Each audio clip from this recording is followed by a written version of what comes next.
ও Pirzada MD Abbas Siddiqui ফেসবুকে একটা page আছে, এই দুটো থেকে আমি লাইভে আসি। অনেক মা বোনেরা তারা তো আসতে ঠিকভাবে পারে না, এবং অনেক বয়স্ক মানুষ তেনারাও দূর দূর থেকে আসতে পারে না। তাই তেনারা রিকোয়েস্ট করেছেন যাতে করে প্রতি শুক্রবার বিকাল 3টেয় আমি এখান থেকে কিছু বলি আর তেনারা ঘরে বসে বসে দেখতে পান। তাই দূরে কাছে বা আপনারা যেনারা এসেছেন, পাখাটা ঘোরা হতে দিও, ব্যাস, সবার উদ্দেশ্য করে আমি গুটি কতক কথা বলছি। কথাগুলোকে শোনেন, বোঝার চেষ্টা করেন। শোনার পরে যদি কারো কোনো প্রশ্ন জাগে, আপনারা যারা এখানে বসে আছেন আপনাদের উদ্দেশ্য বলছি, আর সোশ্যাল মিডিয়ায় বা ফেসবুকে যারা দেখছেন আপনাদেরও কোনো যদি প্রশ্ন জাগে কমেন্টে প্রশ্ন করবেন, আমি ইনশাল্লাহ উত্তর দিবার জন্যে দায়বদ্ধ হয়ে আছি। আজকে স্বাধীন ভারতবর্ষে যখন পরাধীন ভারত ছিল, ব্রিটিশরা এই ব্রিটিশকে যখন দখল করে রেখেছিল, এ দেশের উপরে অনেক জুলুম অত্যাচার করেছে। এক কথায় ভারতবাসীর উপরে অত্যাচার করেছে। তৎকালীন সময় দেখা গেছে এই অত্যাচারটা তুলনামূলক মুসলমানদের উপরেও বেশি হতো, কিন্তু অন্য সম্প্রদায়ের উপরে হয়নি সেটা বলবো না, যারা ভারতীয় তাদের উপরেই অত্যাচার করত। এত অত্যাচার হতো, নিশ্চয়ই আমরা ইতিহাস পড়েছি যে ভারতীয়দের রক্তকে শরীর থেকে বার করে ওই ব্লাডগুলোকে বোতলকে ভরে তাদের দেশে নিয়ে চলে যেত। নীলকর চাষিদের ঘটনা আমরা শুনেছি, তাদের উপরে অত্যাচার হতো। বিভিন্ন ধর্মের স্থানকে ভেঙে দিত, মসজিদে যেমন ভেঙেছে মন্দিরও তেমন ভেঙেছে। এক কথায় ভারতবাসীকে ব্রিটিশরা খুব জ্বালিয়ে রেখেছিল। ঠিক সেই সময়েতে সেই ভারতবাসীগুলোকে মুক্তি দিবার জন্য ব্রিটিশদের হাত থেকে এই ভারতবর্ষের সুসন্তান, আমাদের গর্ব, বহুত ভারতীয় যিনাদের নাম এক ধার থেকে সবার বলা সম্ভব নয়, আমরা কম বেশি জানি তেনাদের ঘরে, যেনারা ঘরে স্বাধীনতা সংগ্রামী বলে আমরা চিনি। তেনারা এই ভারতবাসীকে মুক্তি দিবার উদ্দেশ্য করে নিজেদের জানকে বাজি লাগিয়ে ব্রিটিশদের বিরুদ্ধে লড়াই করেছিল। হাফেজ তিতুমির বলে নারকেল বেলিয়া বাঁশের কেল্লা যে তৈরি করেছিল, তিনিও একটা এই লড়াইয়ের প্রথম সারির একজন সৈনিক, যিনি একজন হাফেজে কোরআন ছিল। তিনি ভারতবাসীকে মুক্তি দিবার জন্য ব্রিটিশদের বিরুদ্ধে লড়তে শুরু করলে যে হাফেজে কোরআনের এই চিন্তা, এই হাফেজে কোরআনের এই চিন্তাটা ইসলাম দিয়েছে। কারণ আমার ইসলাম আমাদেরকে জানিয়েছে দেশকে ভালোবাসা এটা একটা ইমানের অঙ্গ, এটা দায়িত্ব আমাদের। দেশকে যখন ভালোবাসবো তাহলে দেশবাসীকে তাহলে ভালোবাসতে হবে। দেশের মধ্যে যারা আছে পুরোটা নিয়েই তো দেশ। তাই হাফেজে কোরআন তিতুমির সাহেব তিনি নারকেল বেড়িয়াতে কেল্লা তৈরি করলেন ব্রিটিশদের বিরুদ্ধে লড়ার জন্য। এইভাবে আরো বড় বড় মনীষীরা রয়েছেন, দেশপ্রেমিকরা রয়েছেন, যারা ভারতবাসীকে ব্রিটিশদের হাত থেকে মুক্তি দিবার জন্য, নেতাজি সুভাষচন্দ্র বসুর মতো মানুষ, আশফাকুল্লাহ খানের মতো মানুষ, বিসপিলের মতো মানুষ, বিরসা মুন্ডার মতো মানুষ,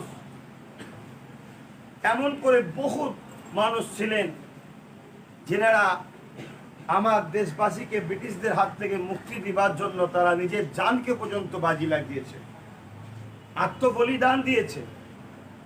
তিনাদের মধ্যে থেকে আর একটা অন্যতম ব্যক্তি যিনি আমার ইমাম, আমার মুজাদ্দেদ, আমার খানদানে রসুল উলিল আমর মুজাদ্দেদ জামান দাদা হুজুর রহমাতুল্লাহ আলাইহি, তিনিও ব্রিটিশদের বিরুদ্ধে তিনার যে বিরোধী করার যে কর্মকাণ্ড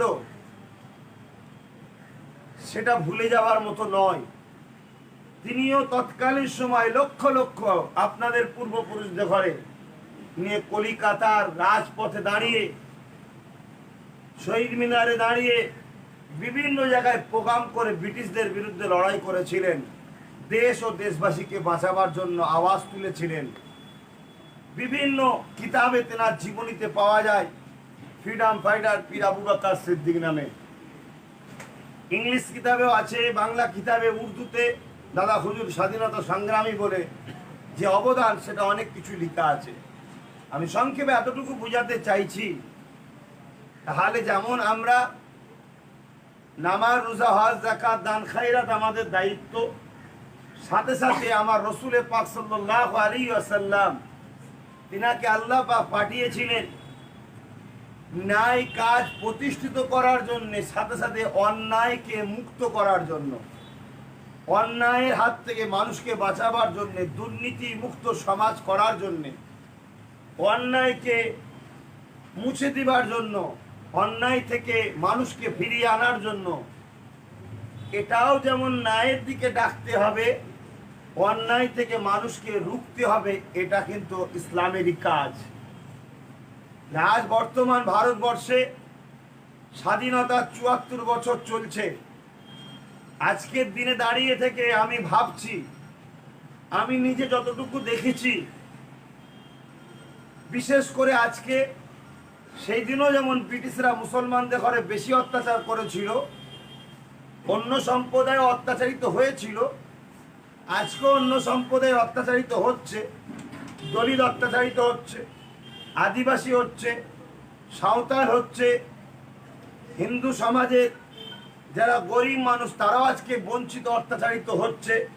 কিন্তু তুলনামূলক সেদিন যেমন মুসলমানরা বেশি অত্যাচারিত হয়েছিল, আজও মুসলমানরা কিন্তু বেশি অত্যাচারিত হচ্ছে।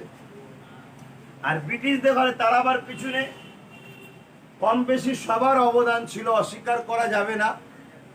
তুলনামূলক ইন্ডিয়া গেটে দেখা যায় ৯৩,০০০ কম বেশি নাম আছে, তার মধ্যে ৬৩,০০০ কম বেশি মুসলমান যারা দেশের জন্য জীবন দিয়েছে।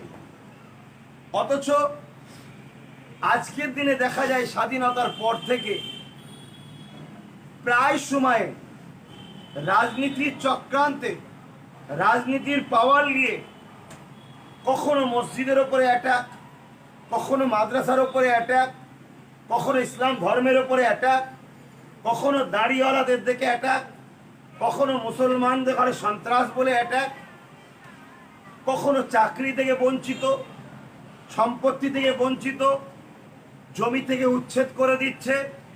আজকে আমরা দাঁড়িয়ে গেছি যে মুসলমানদের ঘরে ভারত থেকেই তাড়িয়ে দেবে, সেই জায়গায় দাঁড়িয়ে গেছি।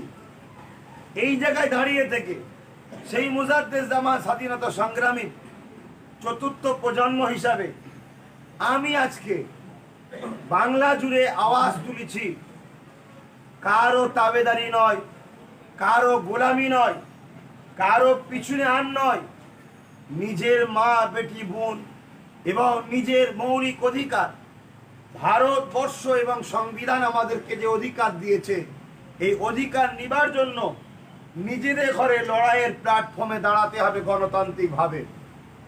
যে শক্তি দিয়ে আমার মাদ্রাসাকে মেটাতে চাইছে, যে শক্তি দিয়ে আমার মসজিদকে মেটাতে চাইছে, যে শক্তি দিয়ে আমার কোরআনের ওপর আঘাত দিচ্ছে, যে শক্তি দিয়ে আমার মা বোনকে বেউজ্জতি করছে, যে শক্তি দিয়ে আমাদের ঘরে মিথ্যা মামলা দিয়ে, গ্যাঁজার কেস দিয়ে, মিথ্যা মামলা দিয়ে ৮০ বছর বয়সের মুরব্বীকে রেপ কেসের মামলা দিয়ে যে শক্তিতে ওরা আমাদের ঘরে ফাঁসাচ্ছে, ওই শক্তি অর্জন করে মুসলিম, দলিত, আদিবাসী, বঞ্চিত মানুষকে বাঁচাবার জন্য, অর্থাৎ জালিমদের হাত থেকে নিরীহ মানুষকে বাঁচাবার জন্য, দুর্নীতি মুক্ত সমাজ করার জন্য, ধর্ম নিরপেক্ষ দেশকে বাঁচাবার জন্য, সংবিধানের মৌলিক অধিকার গরিবদের ঘরে পাইয়ে দিবার জন্য আমি পীরজাদা আব্বাস সিদ্দিকী খানদানে রসুল হিসাবে, আওলাদে মুজাদ্দিদ হিসাবে, ভারতীয় নাগরিক হিসাবে আমি মনে করেছি আমাকেও একটা রাজনীতির দল তৈরি করে বঞ্চিত মানুষদের এক জায়গায় করে আমাদের মধ্যে থেকে সৎ লিডার তৈরি করে তাদেরকে বিধানসভা, লোকসভা, বিভিন্ন রাজনীতির পদে বসিয়ে রাজশক্তি নিয়ে অসহায়ের খেদমত করা, জালিমদের হাত থেকে নিরীহদের, মজলুমদের আশ্রয় দেওয়া, মিথ্যা কেসের হাত থেকে অসহায় মানুষকে বাঁচানো, দুষ্কৃতীদের হাত থেকে গরিব মানুষকে বাঁচানো, এই ভালো কাজ যেটা আমার আল্লাহ করতে বলেছে, নবী করতে বলেছে, দেশ করতে বলেছে, এই কাজ করার জন্য আমি এগিয়ে চলেছি। কম বেশি আপনারা জানেন। এই কাজে আপনারা যারা শুনছেন সোশ্যাল মিডিয়ায় বা আপনারা যারা দেখছেন, আপনাদের উভয়কে বলছি এই কাজ করাটা কোরআন সুন্নাহ এবং আমার দেশের দিক দিয়ে কোনো রকম আমার উপরে বাধা নাই। আমার কোরআনও আমার সাপোর্ট করছে, হাদিসও আমার সাপোর্ট করছে, মুজাদ্দিদ জামান সাপোর্ট করছে, আমার দেশ সাপোর্ট করছে, সংবিধান সাপোর্ট করছে। আপনারা কি আমায় সাপোর্ট করবেন? আলহামদুলিল্লাহ। হাত তুলে দেখাতে হবে না, আপনার অন্তর থেকে যদি সাপোর্ট করেন, আপনাকে যিনি সৃষ্টি করেছেন অন্তরের খবর তিনি জানেন। কিন্তু ধোঁকা দেবেন না। ধোঁকা দিয়া বিশ্বাসঘাতকতা করা প্রকাশ্য দুশ্মনের থেকেও খারাপ। ইসলাম প্রকাশ্য দুশ্মন যদি ক্ষমা চায় তাকে মাফ করতে বলেছে, কিন্তু বিশ্বাসঘাতককে মাফ করতে বলেনি। বিশ্বাসঘাতককে যে বন্ধু সেজে ঢুকে ক্ষতি করে। আজকে ৭৪ বছর দেশ স্বাধীনতা চলছে। আজকে এই দেশে, যে দেশে মুসলিম, দলিত, আদিবাসী, সাঁওতাল, বাগদি, হিন্দু বিভিন্ন সম্প্রদায়ের মানুষ আমরা সবাই মিলে এই দেশটাকে ব্রিটিশদের হাত থেকে লড়াই করে স্বাধীন করে আমরা একটা ডাক্তার বাবা সাহেব আম্বেদকর একটা সংবিধান করলো, যে সংবিধানে লিখলো যে যা ধর্ম স্বাধীনভাবে পালন করতে পারবে, মৌলিক অধিকার প্রত্যেকটা নাগরিক সংখ্যা অনুপাতে সবাই পাবে, কাউকে বঞ্চিত করা হবে না। ভারত কোনো একটা বিশেষ ধর্মের দল নয়, ভারত হলো মানুষ, ভারতীয়দের দল। এখানে সমস্ত ধর্মের মানুষ, তোমরা ভাই বোন, ভাই ভাই, মা বাবা মিলে মিশে থাকবে। আজকে ৭৩ বছর পরে চাকরিতে মুসলমান এখন জিরো, কর্মতে জিরো, শিক্ষাতে মুসলমান দলিত আদিবাসীর থেকেও পিছিয়ে। উপরন্তু আজকে এমন একটা জায়গা তৈরি হচ্ছে, আমি একজন স্বাধীনতাকামী পরিবারের ছেলে, অন্যায় দেখেছি, প্রতিবাদ করার জন্য আমাকে পুলিশি হেনস্থা করা হচ্ছে, পুলিশের ভয় দেখানো হচ্ছে। আমার বাড়িতে পর্যন্ত, মুজাদ্দিদ জামানের বাড়িতে পর্যন্ত পুলিশ পাঠিয়ে রাত 2টোয় অত্যাচার করা হয়েছে। এই ক্যামেরা, সিসি ক্যামেরা এই দিকেটা লাগানো আছে, ভাঙচুর করা হয়েছে। এইভাবে বিভিন্ন জায়গায় প্রোগ্রাম করতে গেলে সেই প্রোগ্রামগুলোকে বন্ধ করার ষড়যন্ত্র চলছে। সেখানে প্রোগ্রামের ওপরে এই তো বলা হয়েছে কিছু করবি নি, ওকে ধর, ওকে ধরে বসা। মাথা ঘুরে গেল কি দেখ, রোদে কেন দাঁড়িয়ে আছে, মাথা ঘুরে গেল তো। বিভিন্নভাবে আমাদেরকে চক্রান্ত করা চলছে। এই জায়গায় দাঁড়িয়ে থেকে আমি মনে করি দেশের জন্য কিছু মানুষ জীবন দিয়েছিল বলেই তো আজকে স্বাধীন দেশ বলতে পারছি। আমরা যদি এই অন্যায়ের বিরুদ্ধে লড়াই করে গণতান্ত্রিকভাবে দেশ আমাদেরকে যে অধিকার দিতে, সে অধিকার নিতে না পারি, তাহলে আগামী দিন আমাদের বাচ্চারা স্বাধীন ভারতবর্ষে পরাধীন হয়ে থাকতে হবে, ক্যাম্পে গিয়ে থাকতে হবে। অলরেডি আজকে আমাদের কথা বলার স্বাধীনতা নেই। অলরেডি কেউ কিছু কথা বলতে গেলে গ্রামে গ্রামে বলছে মিথ্যা মামলা দেবো, ঘর ভেঙে দেবো, আগুন ধরিয়ে দেবো, জ্বালিয়ে দেবো, আমাকে ভোট না দিলে তোকে হত্যা করে দেবো, ওর দল করলে মেরে দেবো, ওখানে গেলে কেটে ফেলবো। এটা তো রাজতন্ত্র না গণতন্ত্র। গণতন্ত্রের যে দেশ হয়, কে কাকে ভালোবাসবে, কে কাকে ভোট দেবে, কে কার সাথে চলবে, কে কার সঙ্গে উঠা বসা করবে, সেটা তো দেশ তাকে স্বাধীন দিয়েছে।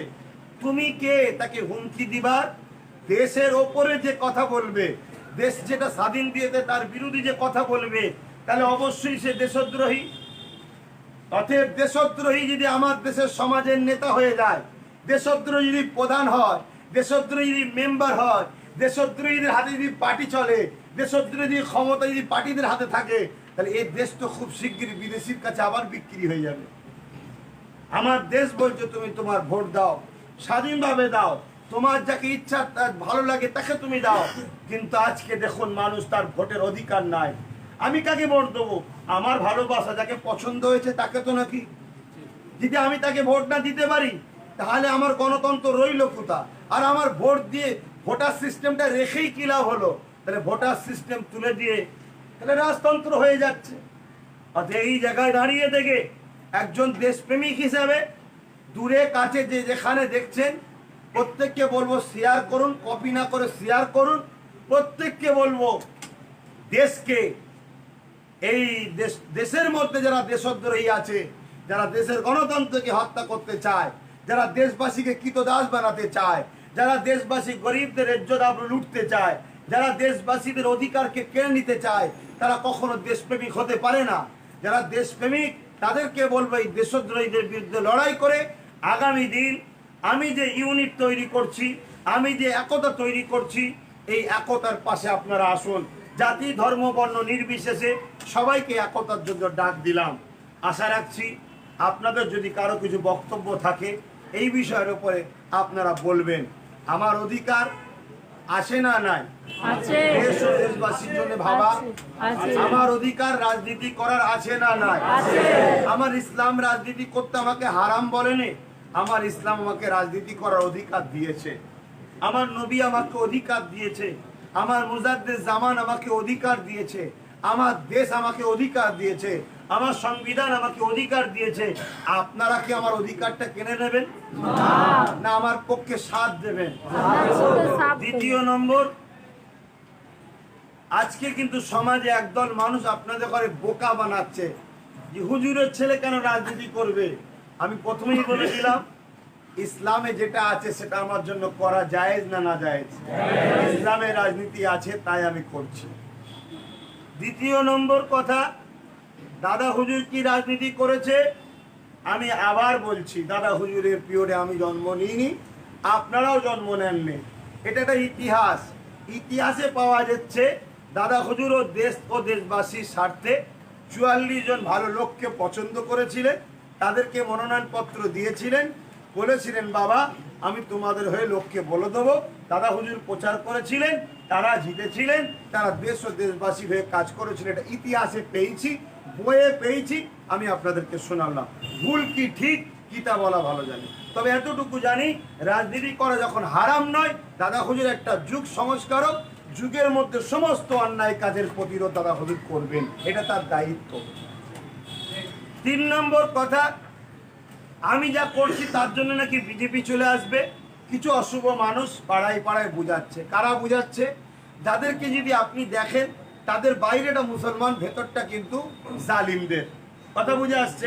অর্থাৎ ইন্ডিয়ান মোবাইল নামে ভেতরের পার্টস কিন্তু চায়না। অতএব বাইরে মুসলমান কিন্তু এদের ভেতরটা জালিমদের। অতএব এই জায়গায় দাঁড়িয়ে থেকে তারা কিন্তু বোঝাচ্ছে আজকে যে যা করছে এতে কি বলে বিজেপি চলে আসবে সুযোগ করছে। আমি আপনাদেরকে জিজ্ঞেস করছি ভাই, পশ্চিমবাংলায় বিজেপি চলে আসবে না চলে এসেছে? আর আমি যা করছি বিজেপি চলে আসবে মানে আমি কি করছি? না আপনি প্রার্থী দিচ্ছেন, আমি প্রার্থী দিয়ে বিজেপি আসার ব্যাপারটা কি? পাকা হারিকেন লন্ডন হাতি সবাই মিলে প্রার্থী দিচ্ছে, কার বেলায় বিজেপি আসে না, আমার বেলায় এলো কেন? আর এতদিন তো বিজেপি, আমি তো প্রার্থী দিইনি, তাহলে বিজেপি আসলো কি করে? 2019-এ আমি প্রার্থী দিয়েছিলাম ভাই, 18টা বিজেপি পেলো কি করে? 3 নম্বর কথা, আমি কি বলেছি? জাঙ্গিপাড়াতে হুগলি জেলাতে 18টা সিট আছে, 5 জায়গায় আমি প্রার্থী দেবো।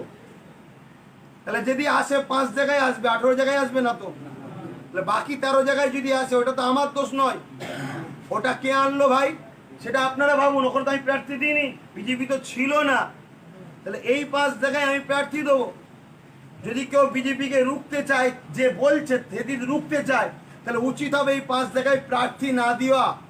কেন তারা যদি এই 5 জায়গায় প্রার্থী দেয় তাহলে ভোট ভাগাবে, তাহলে না দিলে তাহলে আমি বেরিয়ে যাবো, বিজেপি আসবে না, ঠিক না বেরি? দ্বিতীয় নম্বর, তারা যে 13 জায়গায় প্রার্থী দেবে আমি দেবো না, তাহলে বিজেপি আসবে না। সেই 13 জায়গায় তাদেরও আমি প্রচার করব। এই কথাটা ভালো না খারাপ? কিন্তু তারপরেও মানছে না কেন, সেটা আপনাদের উপর ছেড়ে দিলাম।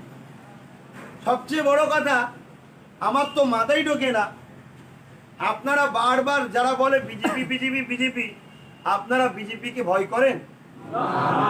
আচ্ছা, বিজেপি কি শুধু মুসলমানের বিরোধী? যদি মুসলমানের বিরোধী হয় তাহলে বিজেপির মোকাবেলা করার জন্য মুখ্যমন্ত্রী কি মুসলমান? তাহলে ওনার হাতে আমি দায়িত্ব দিয়ে রেখেছি কেন?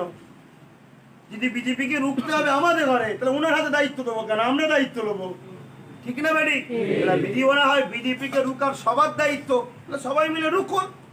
আর আমি এতটুকু জানি, 73 বছর এ আসবে ও যাবে, এ আসবে ও যাবে, এই করতে করতে আমাদের অনেক ক্ষতি হয়ে গেছে ভাই। আজকে বিজেপি প্রকাশ্য মারছে, আর যে বিজেপি চলে আসবে বলে ভয় দেখাচ্ছে, সে 80% মুসলমানকে মিথ্যা গ্যাজার মামলায় জেলে ভরে না খাইয়ে মারছে। তাহলে কে মারেনি ভাই? সবাই মিলেই মারছে তো নাকি? অতএব আমি বিজেপি, বাম, কংগ্রেস, টিএমসি, কে আসবে কে জিতবে আমার হাতে না আল্লাহর হাতে? এটা মানেন না? মানেন না? অতএব কার কি হচ্ছে দেখার দরকার নেই, আমাদের ঘরে আমাদের নিজেদের ইউনিট তৈরি করতে হবে, এটা আমি মনে করেছি। আপনারা আমাকে যদি বিশ্বাস করেন আমার সাথ দেবেন। সবাইকে তো দিলেন, সবাই তো অনেক কথা করেছিল, কেউ কিছু পালন করেছে? আজ আমি আপনাদের পরিবারের একটা সন্তান, আপনাদের ঘরের সন্তান। আল্লাহ রসুল যেখানে বলছে কোরাইশের নেতৃত্ব মানো, সেই জায়গায় আমি আপনাদের কাছে আশা রাখবো। 2021-এ আমি 44 জায়গায় প্রার্থী দেবো। ওই 44 জায়গায় যে প্রার্থী দেবে না, সে তাহলে আমার উপরে দয়া দেখালো। বাকি 250 জায়গায় আমি প্রার্থী দিচ্ছি না, ওই জায়গায় তার হয়ে আমি প্রচার করব। আপনাদের কোনো আপত্তি আছে? ধরুন জাঙ্গিপাড়ায় 18টা সিট আছে, হুগলি জেলায় 18টা সিট আছে, ধরুন আমি 5 জায়গায় দিচ্ছি, 13 জায়গায় তাহলে আমি দিচ্ছি না। এই 5 জায়গায় যদি দিদিমণি সিট না দেয়, তাহলে বাকি 13 জায়গায় দিদিমণি হয়ে আমি প্রচার করব যে দিদিমণিকে ভোট দাও। ভুল করব? আপনারা আমায় সাপোর্ট করবে? এই যদি দিদিমণি না মানে, তাহলে এই 5 জায়গায় যদি বাম কংগ্রেস মেনে নেয়, তাহলে বাম কংগ্রেসকে বাকি 13 জায়গায় আমি প্রচার করব যে দিদিমণিকে নয় বাম কংগ্রেসকে জিতাও। কথা বুঝছেন না? বোঝেন না? অতএব আমরা 3 জন মিলে তখন সরকার করব। আমার বক্তব্য হচ্ছে, ওই যে চেয়ারটা মুখ্যমন্ত্রীর, ওই চেয়ারটায় 3টে পা, সে তিনি নিক, কিন্তু একটা পায়া আমাদের হাতে দায়িত্ব রাখতে হবে। আজকে আমি যে বসে আছি এতে, এরও 4টে পা আছে, যদি 3টে নিয়ে থাকি এতে বসা যাবে না, আর একটা পায়ার দরকার আছে। অতএব 3টে নিচ্ছেন নেন, একটা যদি আমাদের হাতে থাকে তাহলে আমরা আমাদের অধিকারটা সময় মতো ঠিকভাবে পাবো। আর না হয় ওই ভাড়া খেটে সব পাইয়ে দেবো, সেখানে জিতার পরে 5 বছর ধরে আমাদেরকে মারবে, আর ভোটের সময় হলে 10, 20, 50 কোটি টাকাতে গুন্ডা ভাড়া করবে, সে গুন্ডা বুতে বুতে এসে বোম মেরে আর করে দখল করবে, আমাদেরকে ভোট দিতে দেবেন। আস্তে আস্তে এটা হচ্ছে না, হয়নি? আগামীতে আরো ভয়ানক হবে, ভোটই হবে না। অতএব সময় থাকতে থাকতে আমরা সামনে ইলেকশনে কোন রকম ভাবে যে যাই টাকা দিক নিয়ে নেবো, যে যাই দিক নিয়ে নেবো, আমরা বিক্রি হব না, ঠিক না বেটি? আমরা তার সাথে বন্ধুত্ব করব যে আমাদের ঘরে 44টা জায়গায় সিট ছেড়ে দেবে, ঠিক আছে? অতএব এই জায়গায় আমি যে কাজটা করছি আপনারা একটু সাক্ষী দেবেন। এই কাজ করার আপনাদের কারো কোনো আপত্তি আছে? তাহলে আপনাদের কারো কিছু জিজ্ঞেস করার থাকে একটু বলুন। কারো কিছু যদি এই বিষয়ের উপরে প্রশ্ন থাকে বলতে পারে। হ্যাঁ, নলেজ সিটির কাজ এখন বন্ধ আছে, ডিসেম্বর থেকে কাজ শুরু হবে ইনশাআল্লাহ। লকডাউনের কারণে কাজ বন্ধ আছে, ডিসেম্বর থেকে শুরু হবে। যদি সমাবেশ করতে সবাই পারে সুযোগ সুবিধা, তাহলে অবশ্যই আমাদের হবে।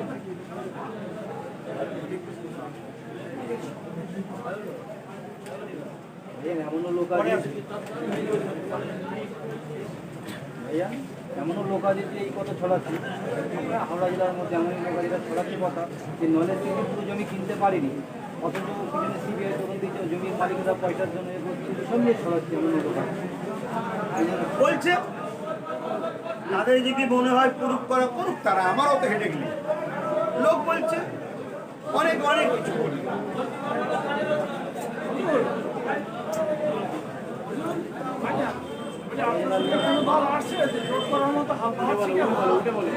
হ্যাঁ, কথা আমাদের চলছে, বিভিন্ন জনের সাথে যোগ করার কথা চলছে।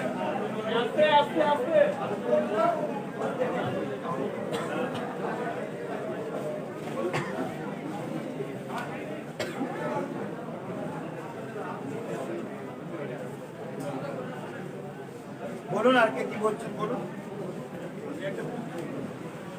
বলুন।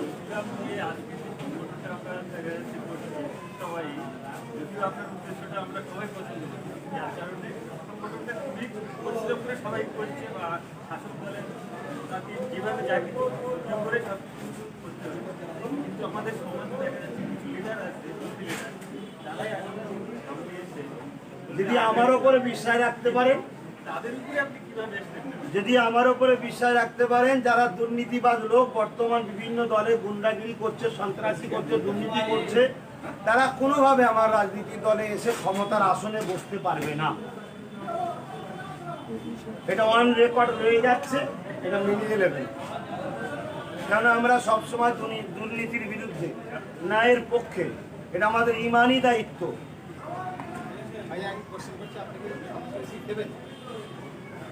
ওইভাবে বলতে পারবো না, আমাদের যাদের সঙ্গে জোট হবে, যদি আমি না দিই যে জোট হবে সে তো দেবে, ওটা তো আমারই সিট, আমরা উভয় মিলে তো দল করছি। অতএব এখন 294টাকে ধরে রাখো, আমি না দিই আমার যার সঙ্গে জোট হচ্ছে সে দেবে, ওটা কত জিতাতে হবে, তবে তো আমরা সবাই মিলে সরকার করবো।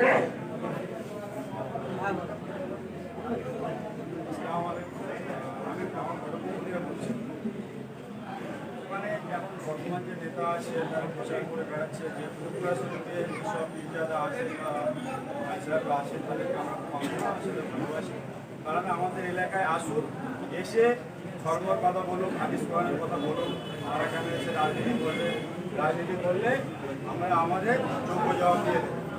আমার প্রশ্ন হচ্ছে, এই রাজনীতি, এই গণতন্ত্র নাম তো আমাদের নতুন মানুষ, এই বিষয়ে আপনি কি বলেন? সেই বিষয়টাই বললাম, এখনই বলেছি যে ইসলাম একটা কমপ্লিট জীবন ব্যবস্থা। কেউ যদি মনে করে হুজুরের ছেলে যে রাজনীতি বলবে কেন, সে মূর্খ, আর না হয় আমার কমকে বোকা বানাচ্ছে। অতএব ইসলাম একটা কমপ্লিট জীবন ব্যবস্থা।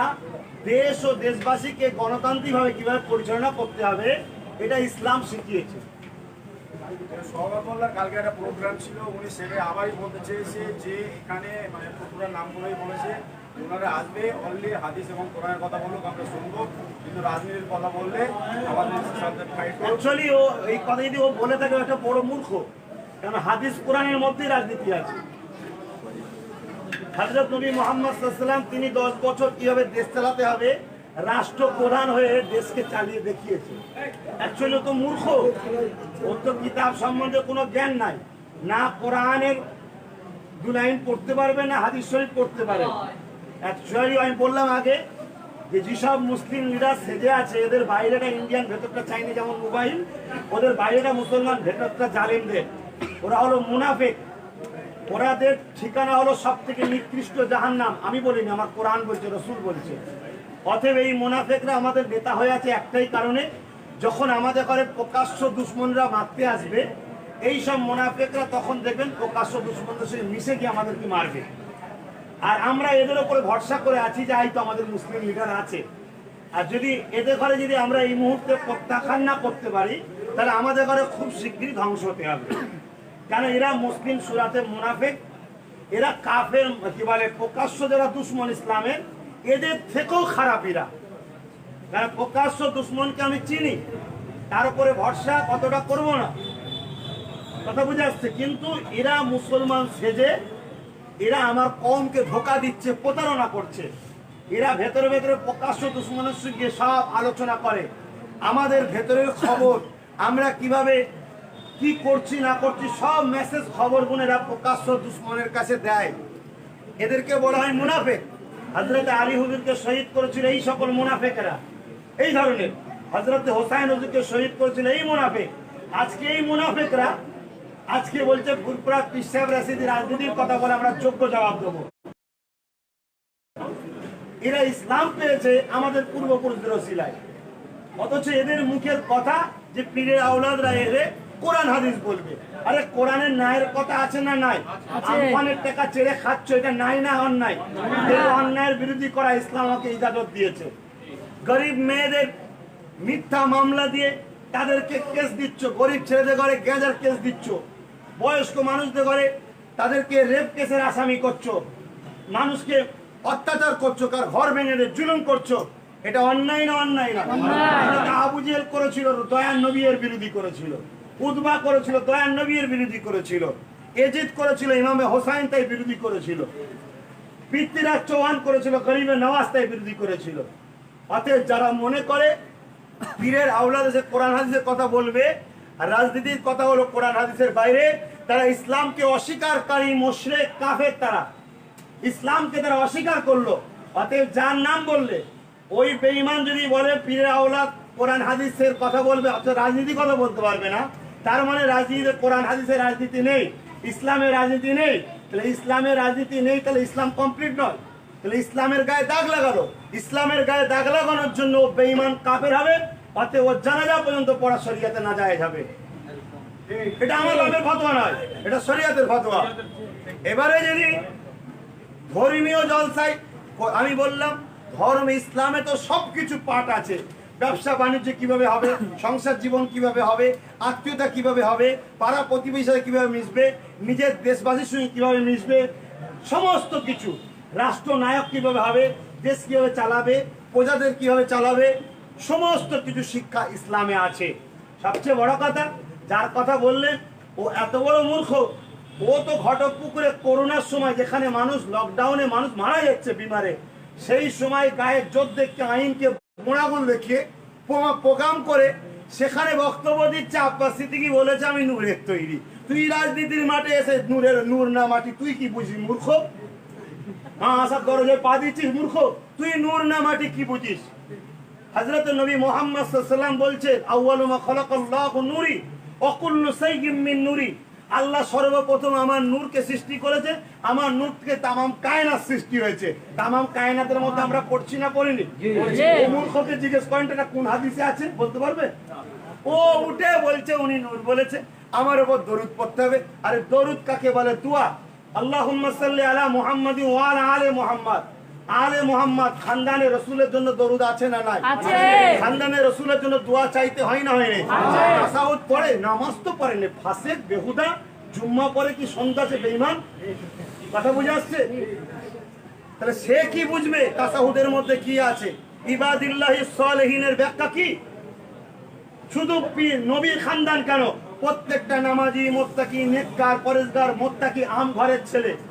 একটা হিন্দু ঘরে জন্ম নিয়ে সে যদি ইসলামের মধ্যে ঢুকে মুত্তাকি হয়, পরেজগার হয়, নেককার হয়, আল্লাহ প্রেমিক হয়ে যায়, তার জন্য তাসাউদের মধ্যে বলা হচ্ছে তারও দোয়া তোমরা কামনা করো।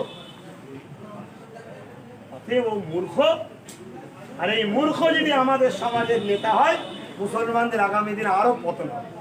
এই জায়গায় আমার ইসলাম আমাকে দায়িত্ব দিয়েছে, আমার নবী আমাকে দায়িত্ব হুকুম করেছে, আমার দেশ আমাকে অধিকার দিয়েছে, আমি করব। হ্যাঁ, ওর কাছে এখন বোম আছে ভাই, ওর কাছে বন্দুক আছে, ও সন্ত্রাসী করে, ও দেশদ্রোহী। হ্যাঁ ঠিক আছে, ওর কাছে যা আছে থাক না। আরে আমার কাছে কিছু নেই তো কি হয়েছে? আমার কাছে দুটো হাত আল্লাহ দিয়েছে, বললো বান্দা আমার কাছে চা। আমি আল্লাহ কি বলবো? আমি আল্লাহ কি বলবো? আল্লাহ ও বড় গুন্ডাগিরি করছে, বড় দুর্নীতি করছে, মানুষগুলোকে জ্বালাচ্ছে। আল্লাহ একটা তোমার বান্দা বিপদে পড়েছিল, দেখতে গিয়েছিলাম, সে তাকে মেরেছিল কেন? আমার সংগঠন করে বলে। আর আহলে সুন্নাত ওয়াল জামাত কার দল? আমার দল, এটা আমার দয়ার নবীর দল। ওই নবীর দলের কাজ বর্তমান আমি করছি, আপনি করছেন, সবাই করছে। এক একজন এক একটা নাম যে করছে, আমি সেই নামটাকে রেখেই করছি। কথা বুঝে আসছে? আজকে সেই সংগঠনের করে ছেলেটা তারা কিছু, আরে 50টা কাজের মধ্যে 5টাও তো করতে ছেলেগুলো। আজকে লাখ লাখ ছেলে, হাজার নয় লাখ লাখ ছেলে আমার হাত ধরে এই সংগঠনে এসে আজকে তারা নামাজ পড়ছে, ইয়ং ছেলে আজকে নামাজ পড়ছে, তারা পরিবর্তন হচ্ছে। কিন্তু এই বেঈমানগুলো এরা চায় মুসলমানদেরকে ধ্বংস করব। এরা প্রকাশ্য দুশ্মনের থেকেও খারাপ, এরা প্রকাশ্য দুশ্মনের থেকে খারাপ। যারা প্রকাশ্য মুসলমানকে মারতে চায় এদের থেকেও জঘন্য হলো এই মুসলমান সেজে যারা মুনাফেক রয়েছে। যার কথা আমার এই ভাই বললো ও একটা বড় মুনাফেক। বারবার প্রশ্ন উঠে আসছে, একটা দল আমাদের মেরে হঠাৎই পারবে না, ঠিক আছে? আরে মরতে তো একদিন হবে, মেরে হঠাৎই পারবে না, ওই মরতে তো একদিন হবে।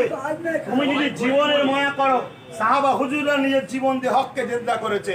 আমি কি বললাম, এই ভারতবর্ষে কি বলে হাফেজ তিতুমির সাহেব, তারপরে আশফাকুল্লাহ সাহেব, গান্ধী বাবুর মতো লোক, আরো কত যারা ছিলেন, তারা সব তো নিজের জীবন দিয়ে দেশকে স্বাধীন করেছে।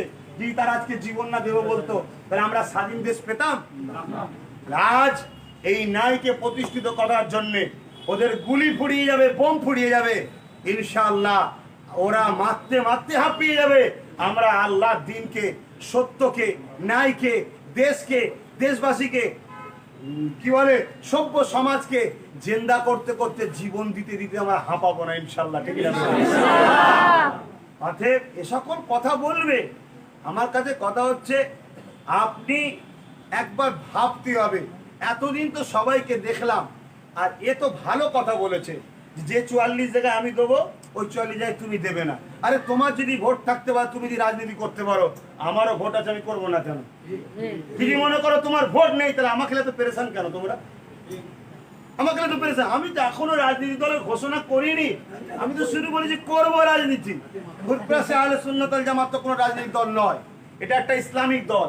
অতএব এই দলের সংগঠন বা ব্যানারকে যারা আঘাত দেবে তারা ইসলামকে আঘাত দিল, তারা ইসলামের দলকে আঘাত দিল। কথা বুঝে আসছে?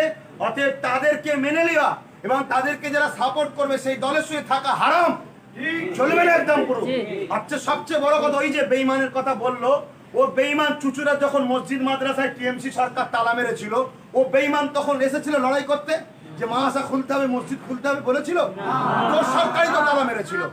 তা তুই সরকারি যদি পাওয়ারলে তালা মারিস, তাহলে আমাকেও পাওয়ারলে খুলতে হবে। তো এমনি খুলতে গেলে তো বোম দেখাচ্ছিস, এমনি খুলতে গেলে তো পুলিশদের মিথ্যা কেস দিচ্ছিস, তাহলে আমাকেও তো পাওয়ার তৈরি করতে হবে মসজিদ মাদ্রাসাকে বাঁচাবার জন্য।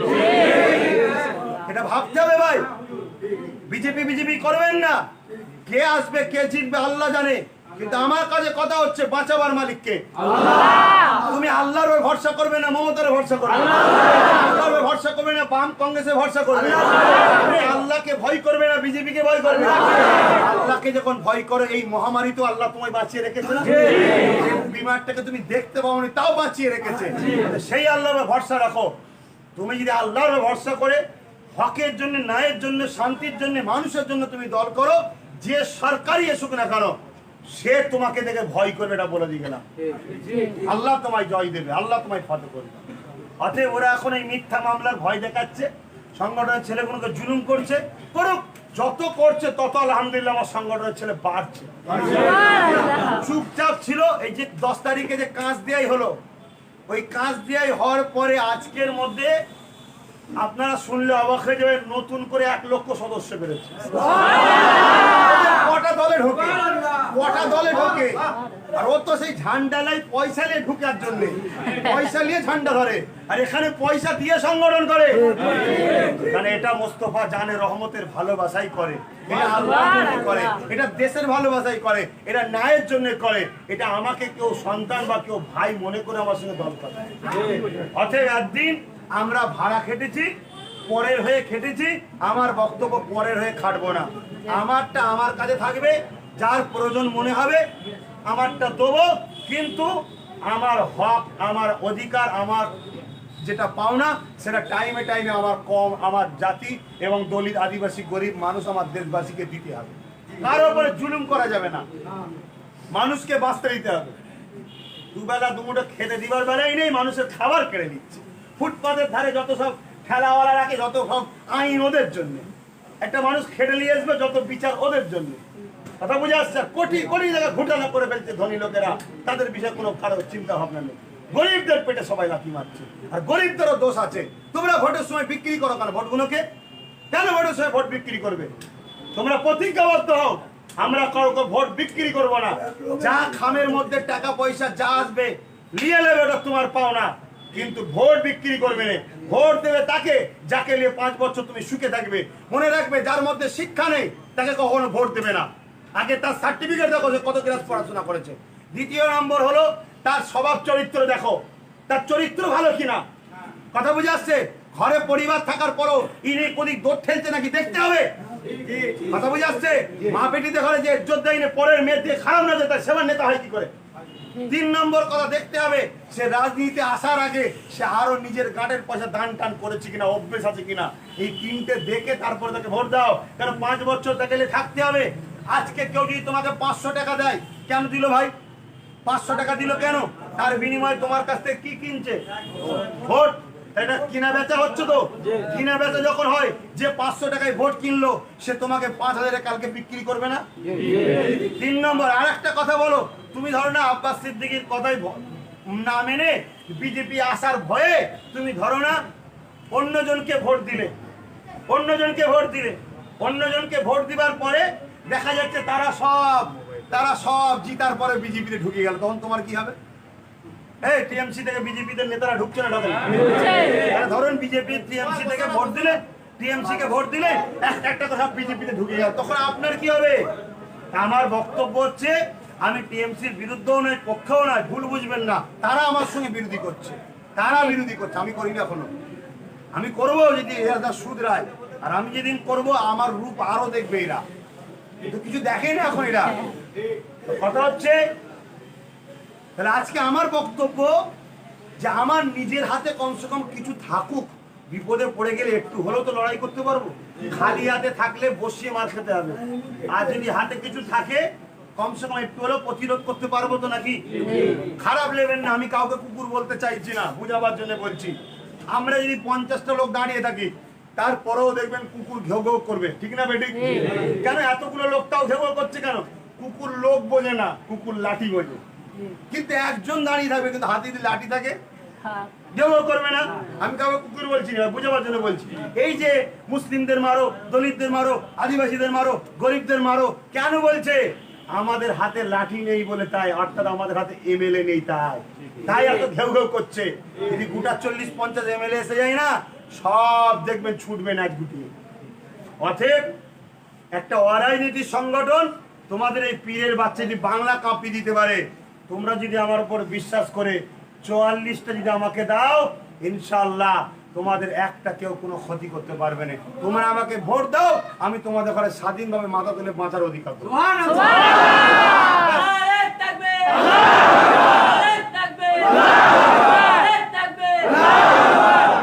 আর এটা মনে রাখবে, আমি ইসলামের মাননেওয়ালা। আমার ইসলাম বলেছে যে মানুষকে ভালোবাসে সৃষ্টিকর্তার দয়া হয়। হিন্দু, দলিত, আদিবাসী এরাও মানুষ, এদের জন্য আমি লড়ছি, এদেরকে ভালোবাসবো। অতএব তোমরা যদি আমাকে ভালোবাসো, তাহলে আমি যাকে ভালোবাসবো তাদেরকে তোমাদেরও ভালোবাসবো। ব্যাস, আর কারো কিছু জিজ্ঞেস করার আছে? হ্যাঁ, আমি আমতা কলেজে পড়ি, তো সংগঠনের ছেলে কলেজে উঠে বলো। তার জন্য তোমার থানায় কেস করো। দেখুন কত চরিত্রহীন এই দল বিরোধী লোকেরা। দেখুন কিছু লোক এই জন্য দলটা পচে যাচ্ছে। ও কলেজে পড়ে, আমার সংগঠন করে বলে ওকে কলেজে ঢুকতে দেবে না। কালকে বলবে দাঁড়িয়ে রাখলে ঢুকতে দেবো নি, কালকে বলে তুই মুসলমান ঢুকতে দেবো নি। অলরেডি বাইরে রাজ্যে শুরু হয়ে গেছে। মুসলমানদের হসপিটালে ভর্তি নিচ্ছে না, মুসলমানদের ঘরে স্কুলে ভর্তি নিচ্ছে না। আর যদি এলাকায় আলাদা ক্লাস শোনেন নেটে দেখেন না। আর পশ্চিমবাংলায় কি হচ্ছে, হসপিটালে ভর্তি হতে গেলে বলছে সিট নেই বলে ঘুরাচ্ছে, ঘুরতে ঘুরতে মরে যাচ্ছে। আজকে বলুন, ওই ছেলেটা আমার সংগঠন করে বলে ওকে কলেজে ভর্তি নিচ্ছে না কেন? আমার সংগঠনটা কি দেশদ্রোহী সংগঠন? আমার সংগঠনে কি সংবিধান বিরোধী সংগঠন? সংবিধান বিরোধী হয়, দেশদ্রোহী হয়, তার জন্য আমার বিরুদ্ধে কেস করেন না, কোর্ট করেন না, করে বন্ধ করেন না। কেন নিরীহ ছেলেটাকে জব্দ করছেন? যদি প্রকৃত বাপের হালালি বাচ্চা হন, তাহলে আইনের রাস্তায় আসুন, আইনের রাস্তায় আসুন। দেখি আইনকে হাতে নিচ্ছেন কেন? গাদ্দার দেশদ্রোহী কোথাকারে। অতএব এইসব কিছু টিএমসি পার্টিতে গুন্ডা আছে, এই গুন্ডাগুলোর জন্য টিএমসি পার্টির বদনাম হয়ে যাচ্ছে। আমরা বহু শখ করে টিএমসি পার্টিটাকে, আরে আমাদেরও অবদান আছে টিএমসি পার্টি কানার পিছনে, ফুটবলের অবদান আছে না না? কিন্তু গুন্ডা ঢুকে গেছে, ওই গুন্ডা কোনো কাছে কলেজে পড়ে, ওকে ঢুকতে দেবে না। এইভাবে বিভিন্ন জায়গায় অত্যাচার করতে, শুধু একটাই কাজ, আব্বাস সিদ্দিকীর থেকে সরাবো। এটা নতুন নয় ভাই, তৎকালীন সময় আবু জেহেল করেছিল মোহাম্মদ রসুল থেকে সরাবে বলে। আজ মোহাম্মদের গোলাম থেকে তোমাদের কারা সরাতে চাই। সেই দিন সাহাবারা জানতে দিয়েছে মোহাম্মদ রসুল ছাড়েনে। আজ যদি তোমরা 8-9 মাস যদি কষ্ট করে আমায় ধরে রাখতে পারো, আগামী দিন তোমরা আর কোনোদিন কষ্ট পাবে না, মাথা তুলে বাঁচতে পারবে।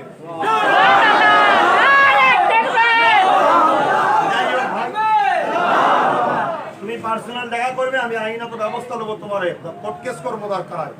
কথা বুঝে আসছে? যাই হোক, আল্লাহুম্মা আমিন।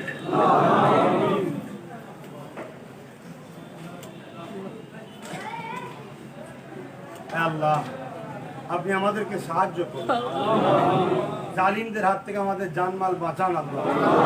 আমাদের জীবনের গুনাহ খাতা আপনি মাফ করে দিন, আমাদের রুজিতে কারবার কাছে বরকত দিন, আমার দেশ ও দেশবাসীকে হেফাজত করুন। হ্যাঁ আল্লাহ, জালিম যারা গুন্ডাগিরি করছে, মানুষের অধিকারকে কেড়ে নিচ্ছে, এই জালিমগুলোকে হেদায়েত করুন। যদি হেদায়েত না থাকে আল্লাহ, এদেরকে কঠিন কঠিন ভাবে আপনি বিচার করুন আল্লাহ। আল্লাহ এদের বিচার করুন আল্লাহ। হ্যাঁ আল্লাহ, আপনার কাছে সাহায্য চাইছি, এই জালিমদের হাত থেকে নিরীহ মুসলিম, দলিত, আদিবাসী, গরিব মানুষ আপনার সৃষ্টিগুলোকে বাঁচান আল্লাহ। আল্লাহ আমার দেশকে বাঁচান, আমার দেশবাসীকে বাঁচান আল্লাহ। আপনার কাছে তো সব চাইবো, আপনার কাছে চাইছি আল্লাহ, আপনি আমাকে রাজ শক্তি দান করুন, আপনি আমাকে রাজ শক্তি দান করুন। আপনার নবী চেয়েছিল যে আল্লাহ আপনি আমাকে রাজ শক্তি দিন, সেই নবীর উম্মত আমি চাইছি আমাকে রাজ শক্তি দিন। মসজিদের স্বার্থে, মাদ্রাসার স্বার্থে, কোরআনের স্বার্থে, ইসলামের স্বার্থে, মুসলমানের স্বার্থে, দলিতের স্বার্থে, আদিবাসীর স্বার্থে, তোমার সৃষ্টির স্বার্থে তুমি আমাকে রাজ শক্তি দান করো। আল্লাহ, আমার ভাইদের উপর যারা জুলুম করছে তাদেরকে হেদায়েত করো, হেদায়েত কপালে না থাকে তাদের বিচার তুমি করো আল্লাহ, তাদের বিচার তুমি করো আল্লাহ। আজান মাথায় তোমার কাছে হাত তুলেছি, বিচার করো, আমার হাবিবের রাস্তায় বিচার করো, ইমামে হাসান হুসাইনের খাতিরে বিচার করো, ফাতিমা জাহরার খাতিরে বিচার করো, আমার রহমান রহিম কাদের গফফার সত্তার নামের খাতিরে বিচার করো। তুমি নিরাশ করে দিও না আল্লাহ আমাদের। আল্লাহ, এই সন্ত্রাসদের হাত থেকে আমাদেরকে মুক্তি দাও।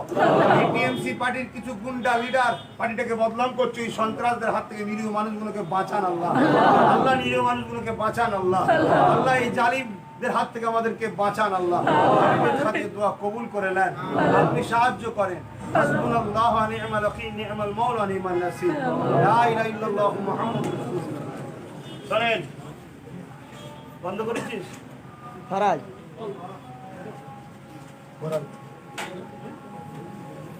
এই একটা কথা বলছিলাম তো, শুনলেন না?